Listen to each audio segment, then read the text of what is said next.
పవన్ అన్న జర లోకేష్కి చెప్పరాదా?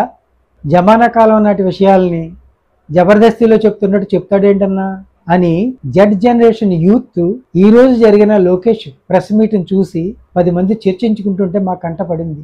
వారిని నేరుగా మేము ప్రశ్నించి వీడియో రికార్డింగ్ చేద్దాం అనుకుంటే వాళ్ళు కొంచెం జంకారు. ఇందులో విషయం ఏమిటి అంటే, Hyderabad now close to 30 plus years to be what it is today. And what Hyderabad took 30 years, we will actually take not more than 10 years to achieve here in Visakhapatnam. Lokesh గారికి బహుశా 15 ఏళ్ల వయసు ఉంటుందేమో.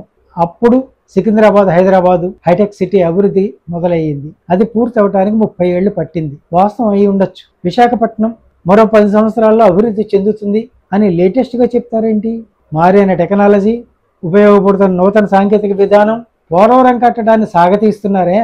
ఎంతో టెక్నాలజీ వచ్చినా పోలవరం కట్టడాన్ని సాగతీస్తున్నారే. అలాంటిది press meet పెట్టి విశాఖపట్నం 10 ఏళ్లలో అభివృద్ధి చెందుతుంది, హైదరాబాద్లో 30 సంవత్సరాలు అక్కర్లేదు అని మాకు చెప్తాడేంటన్నా?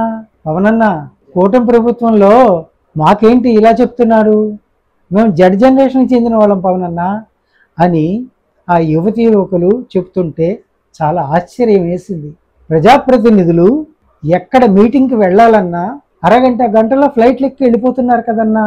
ఇంకో రెండో విషయం చెప్తామన్నా, skill development programme Chandrababu Naidu గారు మొదలెట్టారు, రాజశేఖర రెడ్డి గారు మొదలెట్టారు, జగన్ గారు మొదలెట్టారు. పవనన్న మాకు నచ్చింది ఏంటో తెలుసా?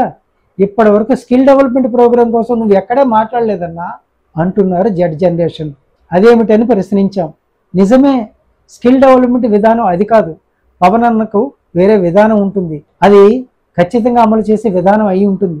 అందుకే పవన్ అన్న స్కిల్ డెవలప్మెంట్ ప్రోగ్రాం కోసం ఇప్పటి వరకు పత్రికాముఖంగా కానీ క్యాబినెట్లో కానీ ఆ విషయం చర్చించలేదు అని జెడ్ జనరేషన్ యూత్ చెప్తున్నారన్నా. ఇప్పటికైనా మారమనన్నా లోకేష్ బాబు. మరొక జోక్ అన్నా, జనవరిలో డిఎస్సి అంట అన్నా, మిగిలిన ఉద్యోగాలు ఏవన్నా అని అడుగుతున్నారు. దీనికి కూటమి ప్రభుత్వం సమాధానం చెప్పగలిగే స్థాయిలో ఉంది. కూటమి ప్రభుత్వం చెప్తున్న సమాధానం ఏంటో తెలుసా అని మేము సరిదిద్దే ప్రయత్నంలో చెబుతుంది. స్త్రీ శక్తికి డబ్బులు ఇస్తుంది, ఆటో డ్రైవర్కి డబ్బులు ఇస్తుంది, 400 కోట్లు 500 కోట్లు 600 కోట్లు అంటూ చేస్తారు. గ్రూప్ 2 ఉద్యోగాలు కావా, గ్రూప్ 1 ఉద్యోగాలు కావా? అంతెందుకు, పొల్యూషన్ బోర్డు మా పవన్ అన్నది, ఆ బోర్డులో ఆయన సమీక్ష నిర్వహిస్తే ఎన్ని ఉద్యోగాలు ఖాళీలు ఉన్నాయో తెలుసా? దానికోసం పవన్ అన్న చంద్రబాబు నాయుడు గారిని అడగలేదు అనొద్దు, అడిగారు.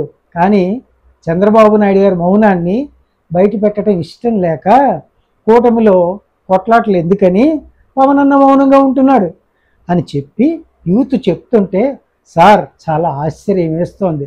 ప్రజలు చాలా గమనిస్తున్నారు. మీరు మీ విషయాలు, మీ నిబద్ధత కుదరని కూటమితో కుంపటి రాకూడదు, కుంపటి ఉండకూడదని మెల్లిగా అన్నం ఉడికిస్తున్నారు. మీరు ఉడికిపోతున్నారు. భలే చెప్తున్నారు సార్. జెడ్ జనరేషన్ పంచాయతీ ఎన్నికల కోసం ఎదురు చూస్తున్నారు.